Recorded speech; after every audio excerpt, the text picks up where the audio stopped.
What are today's films without CGI? Well, when you look at much of the behind-the-scenes footage, not much of anything. From live action to animation, the wonders of CGI can now be found everywhere. But, as hard as it is to imagine in today's society, the filming world wasn't always so digitally driven. In fact, scientists and mathematicians, not artists, created the very first computer-drawn images. When early computers were around in the 1950s, only the big institutions could afford them. A few were available to rent for scientific and mathematic use, but not much else. Of course, this wasn't exactly cheap, and waiting lists were long, causing early programmers to plan well in advance. However, there were a few lucky engineers who got more access than others, and it was these people who began to turn maths into art.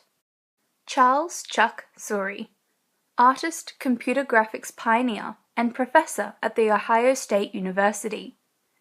In 1967, Suri and co-pioneer James Schaffer were awarded the prize for animation at the 4th International Experimental Film Competition in Brussels, Belgium, for their computer-generated line drawing, Hummingbird. The Museum of Modern Art in New York quickly purchased the piece, where it remains as an example of early computer-animated film. Suri's subsequent 22 years of research in computer graphics went on to influence special effects for television and films, marking the beginning of the cinematic CGI movement.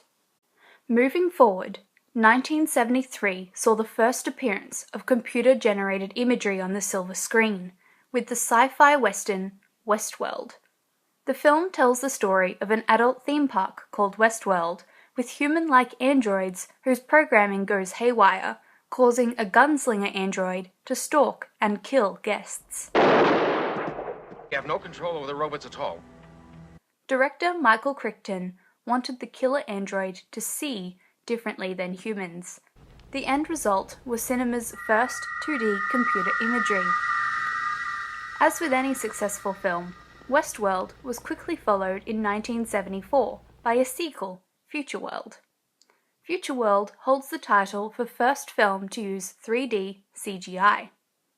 Displayed on many of the computer screens in the film is a 3D model of a human hand that opens, closes, points, and spins. It may not seem like much, but CGI was still incredibly expensive and time-consuming, which didn't make it very favorable. Despite this, current directors and CGI artists owe a lot to that spinning hand and the computer scientist who headed its creation, Edwin Catmull, now the founder of Pixar. The 3D techniques it was built on will remain an essential part of modern CGI. Up to this point, CGI had been a very experimental and tentative affair, with audiences still very much fearful of these computers. People genuinely feared computers and they only existed as mainframes. And, as with any technological innovation of this scale, it took a massive leap of faith to really get it going. 1982 threw viewers into the exciting new world known as TRON, 15 minutes and 235 scenes of pure CGI. Director Steven Lisberger was determined to see his film completed and forged on where others faltered under technological inadequacies. We had so many limitations, but we just kept going for it. Lisberger's team succeeded in working around the digital shortcomings, experimenting and inventing methods future filmmakers would expand on and make use of. Unfortunately, TRON didn't exactly take off at the box office.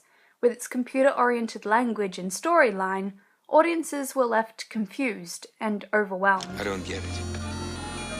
Okay. Despite its inability to connect with its audience at the time, TRON successfully struck a chord within the film industry and became one of the catalysts for the rapid increase of CGI use and innovation within cinema. Many of the CGI artists and visual designers to work on the milestone films that followed had seen TRON as youths and were determined to take its cutting-edge CG and ahead of its time themes to the next level. The original movie was so influential to people who are now artists or designers. There's so many people out there who say, I went to design school because of TRON. Since its cinematic inception, CGI has remained a product of the imagination. Despite its slow start, computers and technology have advanced to a point early computer users never would have dreamed of. Audiences are no longer fearful of computers the way TRON's audiences were, and have now come to expect a certain standard from the films they watch. They want the wow factor. When you sit back and compare the first cat video to the films of today, what else is there to say but wow? The door has just barely been opened on what's possible with this.